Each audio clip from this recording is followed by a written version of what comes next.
Hello everyone, आज हम बात करने वाले हैं नाइट ऑफ ज़ोडिएक मूवी की। सो गाइस, अगर वीडियो आपको अच्छी लगे तो चैनल को सब्सक्राइब करते हुए जाना। कहानी की स्टार्टिंग में हमें बताया जाता है अब से हजारों साल पहले जब अर्थ पे देवता रहते थे तो वो इंसानों पे जुल्म करते थे, लेकिन जंग और ज्ञान की देवी अथीना, जो कि बहुत आसानी से इंसानों को खत्म कर सकती थी, उन्होंने इंसानों की रक्षा करने की ठानी। तो दुनिया के सारे नाइट्स ने उनका साथ देने की कसम खाई। अथीना के खत्म हो जाने के बाद में नाइट ने सितारों की ऊर्जा को काबू किया और अथीना के खात्मा करने वालों को मार दिया। तभी हमें दो नाइट को लड़ते हुए दिखाते हैं, जिनमें से एक नाइट के पास में एक छोटी सी बच्ची थी और दूसरा नाइट उस बच्ची को मारना चाहता था, क्योंकि वो बच्ची अथीना का दूसरा जन्म थी इंसान के रूप में। वो नाइट अथीना को बचाने के लिए उस दूसरे नाइट को मार देता है और खुद भी मर जाता है। उसके बाद में वो अर्थ पर आकर गिरता है तो वो बच्ची दो इंसानों को मिल जाती है, जिसके बाद हमें 18 साल बाद का सीन दिखाते हैं, जहां एक सेया नाम का लड़का एक फाइट क्लब में फाइट करने जा रहा होता है और वो अपने बचपन के फ्लैशबैक देख रहा होता है, जिसमें उसकी बहन उसे फाइट करना सिखा रही होती है। उसके बाद में वो फाइट रिंग में जाकर फाइट करने लगता है, जहां वो अटैक करने से ज्यादा अपने आप को बचा रहा होता है। तो ऑडियंस को देखने में मजा नहीं आता है, तो इसलिए उस जिम का ओनर कैसियस उस पे गुस्सा होने लगता है और खुद रिंग में आ जाता है और दूसरे फाइटर को नॉकआउट करके खुद सेया से लड़ने लगता है, बल्कि उसे मारने लगता है, क्योंकि सेया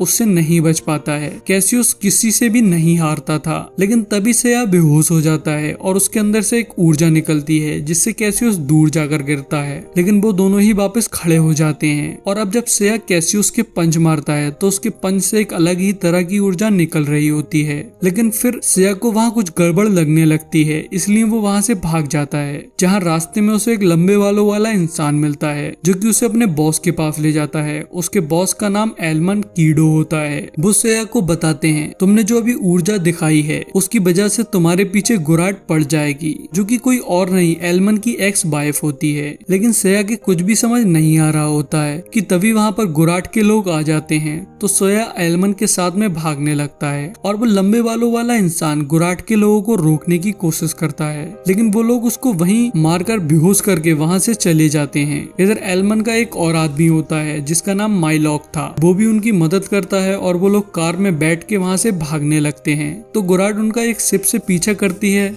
और उन पर शूट कर रही होती है, जहाँ रास्ते में सेया पूछता है ये मेरे पीछे क्यों पड़ी है। तो एलमन बताता है कि वो तुम्हारी ऊर्जा के पीछे पड़ी है, लेकिन सेया को अपनी ऊर्जा के बारे में कुछ भी नहीं पता था। वो लोग एक टनल के नीचे पहुंच जाते हैं, जहाँ सेया उनके साथ में जाने को मना कर रहा होता है, तो माइलोग उसे बेहोश कर देता है। तो सेया एक सपना देखने लगता है जिसमें उसकी बहन उसे फाइट करना सिखा रही होती है। उस बीच में सेया उसके गले में पड़ा हुआ एक लॉकेट उसे छू लेता है, जिससे एक ऊर्जा निकलती है। तो गुराट को उनके बारे में पता लग जाता है। जब गुराट उन्हें लेने आती है तो सेया की बहन सेया को छिपा देती है और गुराट सिर्फ उसकी बहन को वहां से लेकर चली जाती है। तभी सेया की आंख खुलती है तो वो एक हाईटेक प्लेन में होता है। एलमन उसे अपने घर ले जाता है और उसे समझाता है, उसे अथीना के बारे में बताता है और सेया से कहता है कि तुम एक नाइट हो जिसे अथीना की रक्षा करनी है। लेकिन सेया को लगता है कि एलमन पागल है, तो सेया वहां से जाने लगता है कि तभी एलमन उसकी बहन की बातें करने लगता है। तो सेया रुक जाता है और उससे कहता है कि तुम मेरी बहन के बारे में क्या जानते हो। तो वो कहता है कि तुम्हारी बहन ने तुम्हें बचाने के लिए अपनी कुर्बानी दी थी, क्योंकि वो भी जानती थी कि तुम एक पेगासस नाइट हो। और एलमन उससे कहता है कि तुम उसकी ट्रेनिंग ले सकते हो अगर तुम मेरन के पास चले जाओ, जो कि एक सिल्वर नाइट है। लेकिन ये सारी बातें सुनकर सेया एलमन को पागल बताता है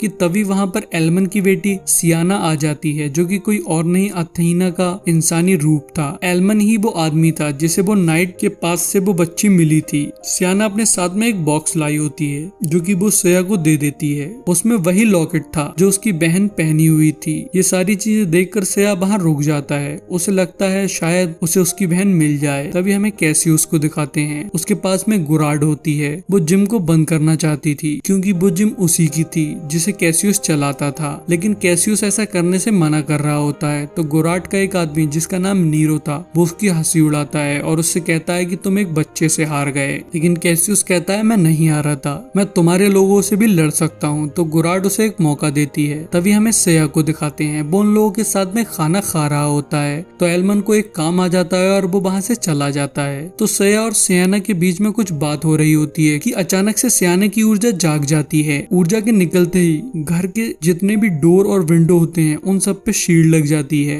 तभी एलमन भी वहाँ आ जाता है और सियाना भी अपनी ऊर्जा को कंट्रोल कर लेती है। तो एलमन बताता है कि उसने अपने घर में एक ऐसा सिस्टम लगा रखा है जो कि सियाना की ऊर्जा को बाहर नहीं जाने देते हैं, क्योंकि अगर उसकी ऊर्जा बाहर चली गई तो गोराट को उनके बारे में पता लग जाएगा। सियाना बहुत टाइम से इसी घर में कैद थी। इधर कैसियस गोराट के साइबोर्ग से लड़ रहा होता है। वैसे तो वो उसे बहुत बुरी तरह से पीट रहे होते हैं, लेकिन उसकी हिम्मत ना हारने की वजह से गोराट उसे पावर देने की सोचने लगती है। तभी हमें सया को दिखाते हैं। वो अकेले में बैठा होता है तो उसके पास में सियाना आती है। तो सया उससे उसके बारे में पूछता है। तो वो बताती है कि जब वो पैदा हुई थी तभी किसी ने उसे मारने की कोशिश की थी। उसके बाद में वो एलमन और गोराट को मिली थी, लेकिन गोराट को उस नाइट के आर्मर में ज्यादा दिलचस्पी थी। उसने उससे बहुत खतरनाक टेक्नोलॉजी डेवलप की। गोराट के साइबोर्ग भी उसी से बने हुए थे। तभी हमें गोराट को दिखाते हैं जो कि एक ऊर्जा वाले बच्चे की ऊर्जा को मशीन के थ्रू अपने अंदर डाल रही होती है। जहाँ नीरो और गोराट की बातों के दौरान ये पता चलता है कि गोराट सियाना को मारना नहीं चाहती है, वो सिर्फ उसकी ऊर्जा को न्यूट्रलाइज करना चाहती है। लेकिन अगर उसकी ऊर्जा न्यूट्रलाइज नहीं होगी तो वो दुनिया को बचाने के लिए सियाना को मार भी सकती है, क्योंकि उसको लगता है कि सियाना की ऊर्जा दुनिया तबाह कर सकती है। इसलिए वो उसे ढूंढना चाहती थी। तो नीरो उससे कहता है तुम अपने कैदी से पूछ लो। उनके पास में वो लंबे बालों वाला आदमी था, उन्होंने उसे कैद कर लिया था। इधर सया अपनी नाइट की ट्रेनिंग के लिए सिल्वर नाइट मैरिन के पास में जा रहा था, जिसके लिए उसे एक बहुत ऊंचे पहाड़ पर चढ़ना पड़ता है जहाँ उसे मैरिन मिलती है। लेकिन वो उसे सिखाने में कोई खास इंटरेस्टेड नहीं थी, क्योंकि वो अपनी बहन को ढूंढने के लिए नाइट बनना चाहता था। वो सया से कहती है कि तुम्हारी तरह एक और नाइट था जो कि अपने पर्सनल मैटर के लिए नाइट बनना चाहता था। वो तुम्हारे बराबर का पावरफुल था, जिसे हम फिनिक्स के नाम से जानते हैं। दरअसल में पेगासस और फिनिक्स नाइट सबसे ज्यादा पावरफुल हैं, लेकिन फिर भी मैरिन उसे सिखाने लगती है। वो उसे एक छोटा सा पत्थर तोड़ने को देती है, लेकिन सया उसे नहीं तोड़ पाता है। तो वो उसे वो पत्थर अपनी ऊर्जा से तोड़ कर दिखाती है, जिसके बाद में वो उसकी ट्रेनिंग स्टार्ट कर देती है। तभी कैसियस को दिखाते हैं। उसे गोराट ने एक सूट दे दिया होता है, जिससे वो और भी ज्यादा पावरफुल हो जाता है। इधर सया बहुत कोशिश करता है, लेकिन वो अपनी ऊर्जा को कंट्रोल नहीं कर पा रहा होता है। तो मैरिन उसे समझाती है कि उसे अपने माइंड को फ्री करना होगा। तुम्हें अपने दिमाग से ये निकालना होगा कि तुम अपनी बहन को ढूंढने के लिए ये सीख रहे हो। तुम्हें अपने माइंड को बिल्कुल फ्री करना होगा।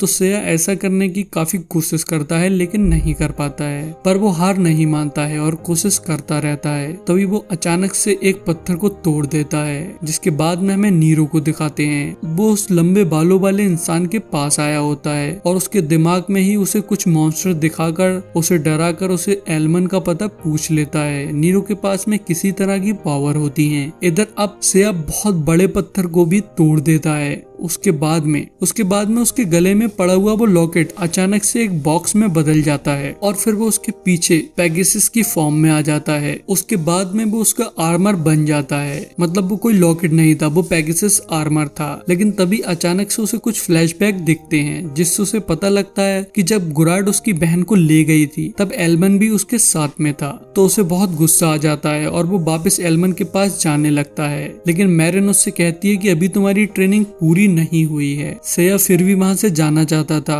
इस वजह से उन दोनों में फाइट होने लगती है। कुछ देर फाइट होने के बाद में सया का आर्मर फिर से गायब हो जाता है, क्योंकि उसका ध्यान अपनी बहन की वजह से भटक गया था। तभी मैरिन भी उसे जाने देती है। तो वहां पहुंचते ही सया एलमन के पास जाने लगता है और बहुत गुस्से में होता है। लेकिन सियाना उसे रोक लेती है और अपने साथ में सिटी ले जाती है, जहाँ वो उसे समझाती है कि ये सब उसकी वजह से हुआ था। जब वो बहुत छोटी थी, एक दिन वो अपनी मॉम के मतलब गोराट की गोदी में थी और उसकी ऊर्जा जाग गई। छोटी होने की वजह से वो उसे कंट्रोल नहीं कर पाई, जिससे उसकी मॉम के दोनों हाथ तबाह हो गए और वो मरने वाली थी। लेकिन एलमन ने उस नाइट के गोल्डन सूट से उन्हें बचा लिया। लेकिन उन्हें जिंदा रहने के लिए ऊर्जा की जरूरत पड़ने लगी, जो कि उन्हें उन बच्चों से मिलती थी। तो एलमन उनके साथ जाया करते थे, लेकिन फिर वो बच्चे मरने लगे तो एलमन ने उनका साथ छोड़ दिया। साथ ही गोराट मुझे भी मारना चाहती थी, क्योंकि उन्हें लगता है कि मेरी वजह से दुनिया तबाह हो सकती है।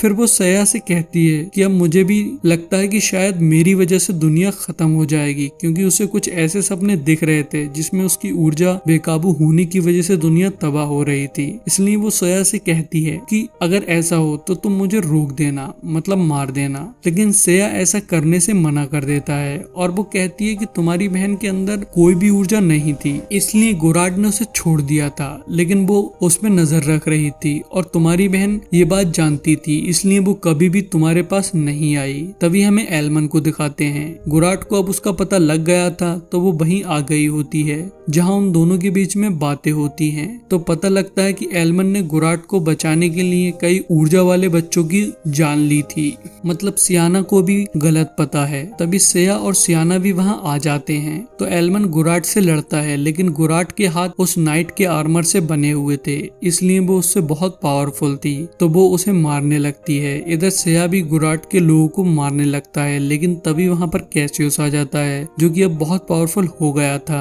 तो सया अपना आर्मर एक्टिवेट करने की कोशिश करता है, लेकिन वो नहीं कर पाता है। कैसियस उसकी बहुत बुरी तरह से पिटाई लगाता है। इधर एलमन के पास में कोई रास्ता नहीं बचता है, तो वो अपने घर में लगे हुए बॉम्ब को एक्टिवेट कर देता है, जिससे घर ब्लास्ट हो जाता है, जिसमें एलमन भी मर जाता है। पर गोराड वहां से बचकर भाग जाती है और वो सियाना को भी अपने साथ में ले जाती है। तभी माइलोग निकल कर आता है और इधर श्रेया भी होश में आ गया होता है, लेकिन उसकी ऊर्जा जाग गई होती है। तो वो लोग गोराड के ठिकाने की तरफ निकल जाते हैं। इधर गोराड ने सियाना को एक मशीन में लिटा दिया था, जिससे नीरो स्टार्ट करने वाला था। गोराड सियाना से बात करती है और उसे बताती है कि वो ऐसा नहीं करना चाहती है, लेकिन उसे करना पड़ेगा। वो थोड़ी इमोशनल भी हो जाती है, जिसके बाद वो मशीन को स्टार्ट कर देती है, जिससे सियाना चिल्लाने लगती है। उसे बहुत दर्द हो रहा होता है। इधर माइलोग और सया भी वहां आ गए होते हैं। सया प्लेन से ऐसे ही नीचे कूद जाता है और नीचे गिरते ही वो अपने आर्मर में होता है, जहां वो उसके लोगों को बहुत बुरी तरह से मारता है। इधर गोराड से सियाना का दर्द नहीं देखा जा रहा था, तो वो नीरो से मशीन बंद करने को कहती है, लेकिन वो नहीं करता है। तो गोराड उसे मारने का ऑर्डर दे देती है। तो अचानक से नीरो फिनिक्स नाइट में बदल जाता है। वो वही नाइट था जिसकी मैरिन बात कर रही थी। वो उन लोगों को मारकर गोराड से लड़ने लगता है, पर गोराड उसके सामने कमजोर पड़ रही होती है। इधर से कैसियस को एक ही किक में मार देता है। जब से अंदर आता है तो नीरो गोराड को मारने वाला होता है। सया सियाना को बचाने की कोशिश करता है, लेकिन नीरो उसके बीच में आ जाता है और उसे ऊपर ले जाता है, जहां उन दोनों में फाइट होने लगती है। वो दोनों ही एक दूसरे पे अपनी ऊर्जा से अटैक कर रहे होते हैं कि तभी सियाना की ऊर्जा बहुत बढ़ जाती है। वो अथीना में बदलने लगती है, जिससे बहुत खतरनाक ऊर्जा के ब्लास्ट हो रहे होते हैं कि तभी नीरो सियाना पे अटैक करने जाता है, लेकिन उसकी ऊर्जा इतनी बढ़ गई थी कि नीरो का आर्मर तबाह हो जाता है और वो कहीं दूर जाकर गिरता है। इधर सया भी उसके करीब खिंचा चला जा रहा होता है, उसका भी आर्मर तबाह होने लगता है। ये वही सीन था जो सियाना ने अपने सपने में देखा था, जिसके लिए वो खुद को मारने को कह रही थी, लेकिन सया ऐसा नहीं करता है। वो उसे याद दिलाता है कि वो कौन है, जिससे वो अपनी ऊर्जा को कंट्रोल कर लेती है। उसके बाद में वो गोराड के हाथ भी ठीक कर देती है और नीरो भी बच जाता है और यही इस मूवी का एंड हो जाता है।